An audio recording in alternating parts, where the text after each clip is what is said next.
One thing she so liked about him was that they would pick the shuttle without paying, and then exposes them to drugs, sex, and yet she loved it. When we are with such people, it's sort of normal until it becomes very destructive.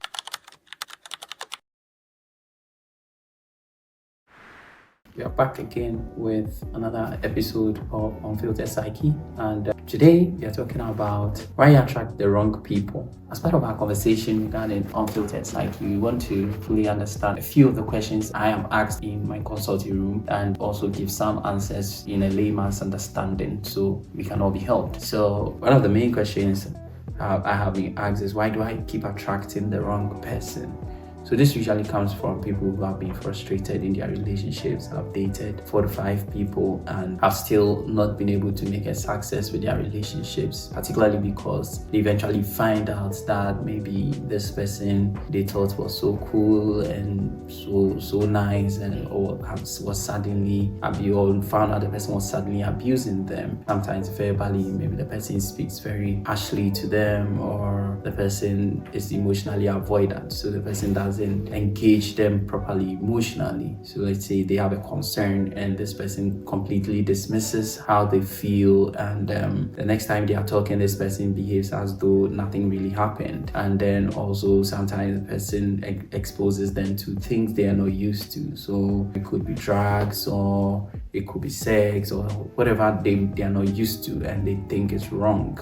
And yet every relationship comes with that kind of person. Some people with those kinds of traits, they also find out that they date people who sometimes are overprotective, will call them incessantly, call their parents, call their friends, go through their phone, their emails, stuff like that. And then eventually these things end up in a breakup. So the question has always been, why do I keep attracting these same kinds of persons they consider toxic? Now, the reason why people attract these kinds of people is, one, a lot of people do not realize that they have what we call a hero personality, or a hero complex.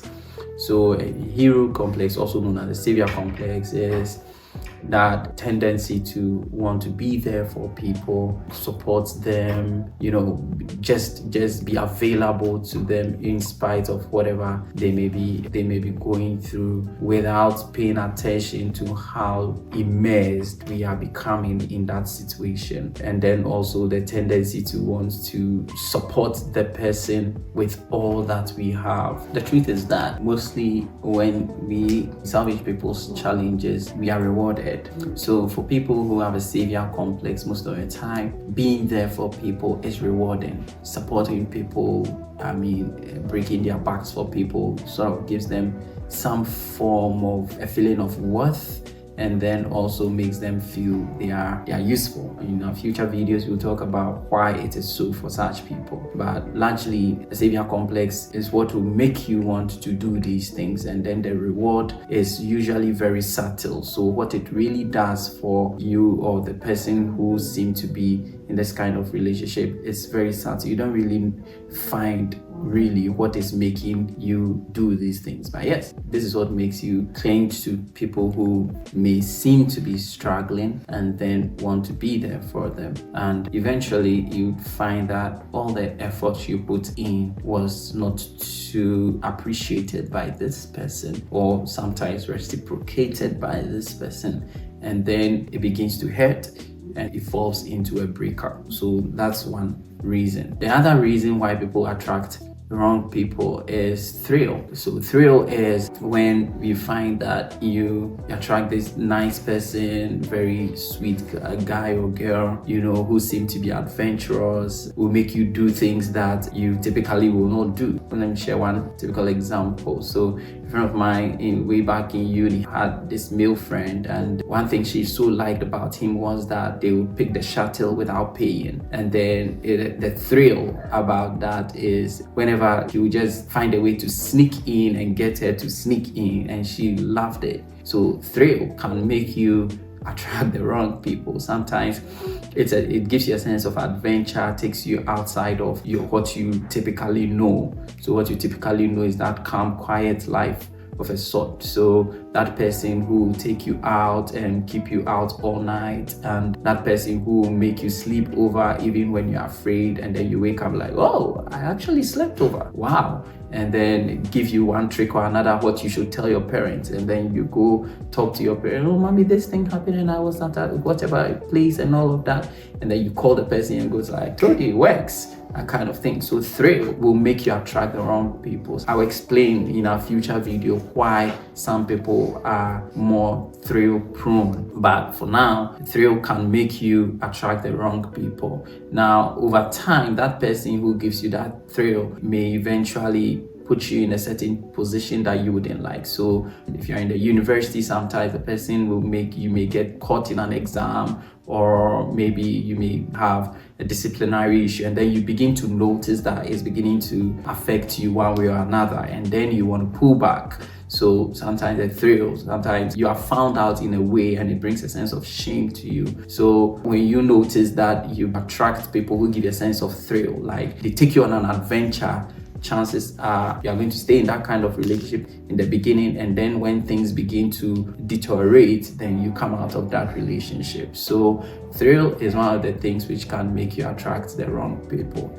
Third one is familiarity. So familiarity is being used to a certain pattern of dysfunctional relationship. So for a lot of people have familiarity when it comes to dysfunctional relationships. So for example, for people who have been exposed to abuse over a period of time, that's what they are used to. So they've seen it happen to different people. What usually happens is that we normalize it. So when we are being abused, when we are being emotionally disregarded, we sort of feel, okay, that's normal. I've seen it happen here, I've seen it happen there, until it degenerates into a very traumatic situation where you are being battered, or you are being psychologically disturbed, as it were, and that could also make you come out of a relationship. But on the most part, that's kind of familiarity. Person drinks, you are used to people who drink a lot and will cause a lot of chaos, and so sometimes when we have such people, it's sort of normal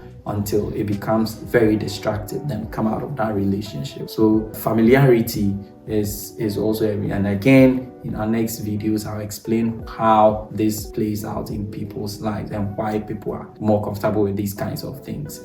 And then the final one is not auditing our relationship. So a lot of people go into relationships without auditing their relationships. So when I say relational auditing, what I mean is that it's important that once you come out of a relationship, you sit back and audit the relationship. You need to be able to ask yourself the hard questions, the critical questions. Sometimes it's difficult because we are emotionally woven throughout. So you get a trusted person or a therapist, somebody to help you audit your relationship.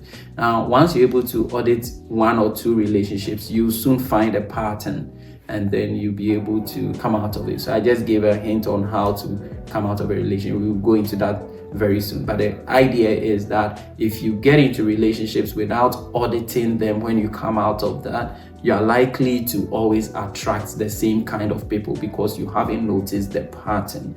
So these four things are the primary things which are likely to make one attract the wrong people. The first one is your hero complex, second one is a thrill, the third one is a familiarity, and the fourth one is a lack of relational auditing. These four things could make you attract the wrong people all the time.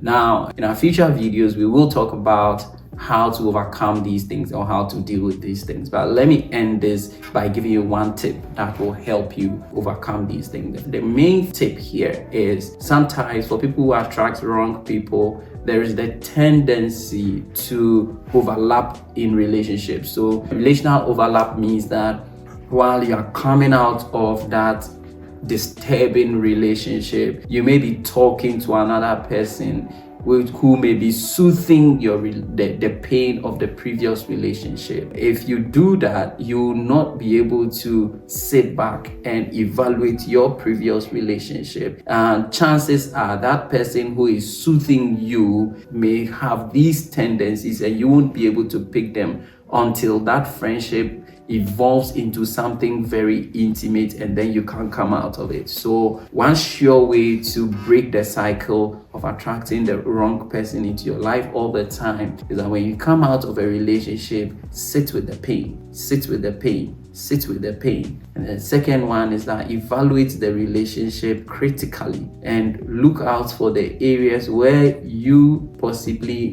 didn't do right by being too quick to act or quick to accept or quick to do certain things. And then also make sure that you write down your lessons from that relationship and then make a vow to yourself what you do not intend to do in the next talking stage or relationship you try to get into. And with this, I'm sure you should be fine until we talk about the other aspects of this particular predisposition that will give you a fair understanding of why you seem to be attracting people like this. Thank you very much. This is still Unfiltered Psyche, and I hope this is useful for those who have asked the questions, why do I keep attracting the wrong people? Thank you.